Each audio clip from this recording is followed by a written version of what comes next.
সরাসরি একবার বিশ্বনাথ চক্রবর্তীর কাছে চলে যাব। বিশ্বনাথ দা, আমি বলছি বিভিন্ন কারণ বিশ্লেষণ করছিলাম, তো ধরুন আমি বলছি দেশের রাষ্ট্রীয় বাহিনী, মিলিটারি হতে পারে, কেন্দ্রীয় বাহিনী হতে পারে, সিআরপিএফ এর জওয়ানদের কি ভয়ঙ্কর মিথ্যাচার করা হয়েছে, একটা ছবি দিয়ে নির্বাচন কমিশন তো 48 ঘন্টা আগে স্পষ্ট করে দিল। মঞ্চের ওপর থেকে সবাই এক বাক্যে একটা মিথ্যা কথা বললেন যে এক বৃদ্ধকে 81 বছরের, যেখানে সমস্ত সংবাদ মাধ্যম ভোটের দুদিন দেখালো যে হাত ধরে ধরে বৃদ্ধদের ভোট দেওয়াতে সাহায্য করছে কেন্দ্রীয় বাহিনী, যে সিআরপিএফ ধাক্কা দিয়ে মেরে ফেলেছে 81 বছরের এক বৃদ্ধকে। ফটো পাবলিশ করা হলো, তারপর ভিডিও, যে তার হার্ট অ্যাটাক করছে, তিনি একা বুথের ওখানে ইভিএম মেশিনে যখন করছিলেন, বরঞ্চ বাঁচাতে সঙ্গে সঙ্গে দৌড়ে এলো প্রথম যে সে হচ্ছে কেন্দ্রীয় বাহিনী। পরিবারের লোককে হয়তো প্রভাবিত করে, হয়তো না করে আমি জানি না, একটা মিথ্যাচার ছড়িয়ে দেওয়া হলো কেন্দ্রীয় বাহিনী। মানুষের জবাব দেবে না? আমি বলছি এই জবাব হচ্ছে এই 180 এবং 100, 3 ফিগারে যে কপাল ভালো তৃণমূল এখনো আছে, 180 হচ্ছে মানুষের সেই জবাব যে দিনের পর দিন আপনি মিলিটারি, সিআরপিএফ এবং রাষ্ট্রীয় সুরক্ষা বলকে, বিএসএফকে অপমান করে ক্ষমতায় টিকে যেতে পারেন না। সব থেকে বড় কথা, দিনের পর দিন মিথ্যা কথা বলেও টিকে যেতে পারেন না।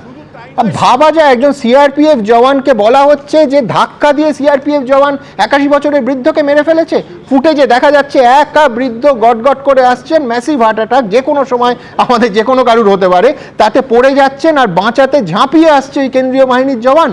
তাকে খুনের মামলায়, আমরা পুরনো যারা পুলিশ বিট করতাম, পুলিশ বলতো যে আমরা সব মামলায় কম্প্রোমাইজ করি, মিথ্যে মামলা দিই, খুনের মামলায় কখনো করি না। এই 15 বছরের তৃণমূল সেই খুনের মামলায় মিথ্যে মামলা করেছে দিনের পর দিন। বিশ্বনাথ চক্রবর্তী, সুমনদা, দিনের পর দিন আমরা দেখেছি যে মিলিটারিকে, ভারতীয় সেনাবাহিনী যাদের জন্য আমরা গর্বিত, তাদেরকে কখনো বলা হয়েছে অভ্যুত্থান ঘটাচ্ছে, কখনো বলা হচ্ছে যে তাদের উপরে আক্রমণ করছে। মানে সেনাবাহিনী সম্পর্কে মমতা বন্দ্যোপাধ্যায়ের একটার পর একটা উক্তি কিন্তু সাধারণ মানুষ একেবারেই ভালো নেয়নি। কিন্তু যেহেতু ক্ষমতায় ছিল, মানুষ বলতে পারেনি, ভয়ে বলতে পারেনি। এবং সুমনদা, আপনি যদি দেখবেন যে কোনো কেন্দ্রীয় প্রতিপক্ষকে, কেন্দ্রীয় এজেন্সিগুলোকে প্রতিপক্ষ তৈরি করবার চেষ্টা করেছে পপুলিস্ট পলিটিক্সের জায়গা থেকে। যখন সিবিআই, ইডি থেকে শুরু করে বিভিন্ন তদন্তকারী সংস্থারা এসছে, তারা বাধা দিয়েছে, কোর্ট প্রশ্ন করেছে, কোর্টের বিচারকদেরকে পর্যন্ত, রাজশেখর মান্তা থেকে অভিজিৎ গাঙ্গুলি, একের পর এক বিচারপতি, তাদেরকে কিন্তু হেনস্থার সম্মুখীন হতে হয়েছে। তাদের সম্পর্কে যে বিষাদগার করেছে মানুষ, কিন্তু মানে আপনাকে বলছি, মধ্যবিত্ত মানুষ আজকে যে ঢেলে ভোট দিচ্ছে বিজেপিকে, তার একটা বড় কারণ কিন্তু এই বিচার ব্যবস্থা সম্পর্কে তৃণমূল কংগ্রেসের নেতার অভিষেক বন্দ্যোপাধ্যায়, মমতা বন্দ্যোপাধ্যায়ের বিষাদগার।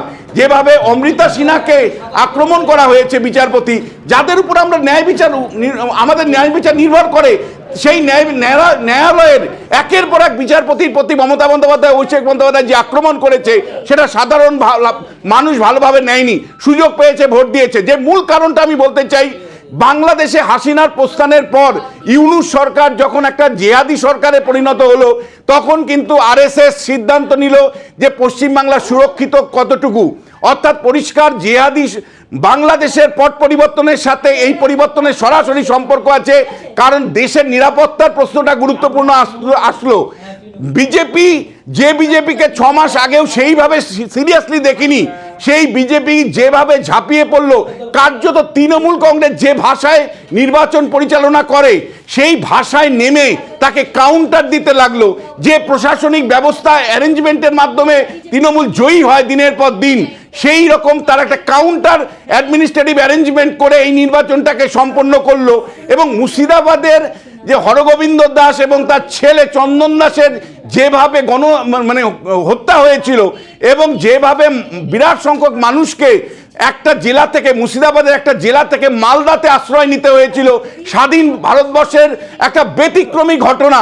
দেশের মধ্যে থেকেই হিন্দুদের একটা বড় অংশকে অন্য জেলাতে আশ্রয় নিতে হয়েছিল প্রাণ বাঁচানোর জন্য। এই জিনিসটাও কিন্তু আমি বলছি মমতা বন্দ্যোপাধ্যায় অ্যাড্রেস করেনি, তাদের কাছে যাননি, বরঞ্চ এইটাকে কিন্তু সাধারণ হিন্দু ভোটাররাও কিন্তু যারা শিক্ষিত, হিন্দু মুসলমান বদিন কোন পশ্চিমবঙ্গবাসী এবিপি আনন্দর দেখা ওই ছবিটা ভুলে যাবে যে নৌকো করে নিজেদের রাজ্যের মধ্যে মুর্শিদাবাদ থেকে মালদায় চলে আসছেন গৃহবধূরা, নৌকো করে এক কাপড়ে বাড়িঘর ছেড়ে। এটা হিন্দু মুসলমানের বিষয় না, এটা ল অ্যান্ড অর্ডারের ব্যাপার, এবং তার জবাব হচ্ছে ওই 180 এবং 100। আপনারা জানেন আমরা সকাল 8টা থেকে একটানা কোনো বিজ্ঞাপনের বিরতি ছাড়া এই অনুষ্ঠান করে যাচ্ছি।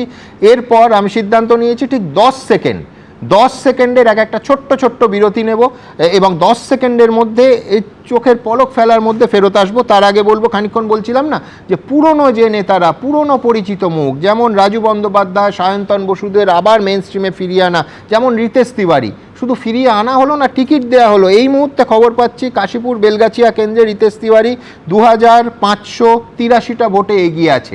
নিঃসন্দেহে আমি এই বিশ্লেষণ চালাবো, এবং কিভাবে তৃণমূলের একেবারে এই 100র কারণ এবং 181র কারণ, যেখানে কোনো তৃণমূল, কোনো দলবদলু তৃণমূলের বিধায়কের আর সমর্থন লাগবে না বিজেপির পার্টির, এবং 6:30টায় প্রধানমন্ত্রী কি বলেন সেদিকে আমাদের নজর থাকবে। এবিপি আনন্দ, এগিয়ে থাকে, এগিয়ে রাখে।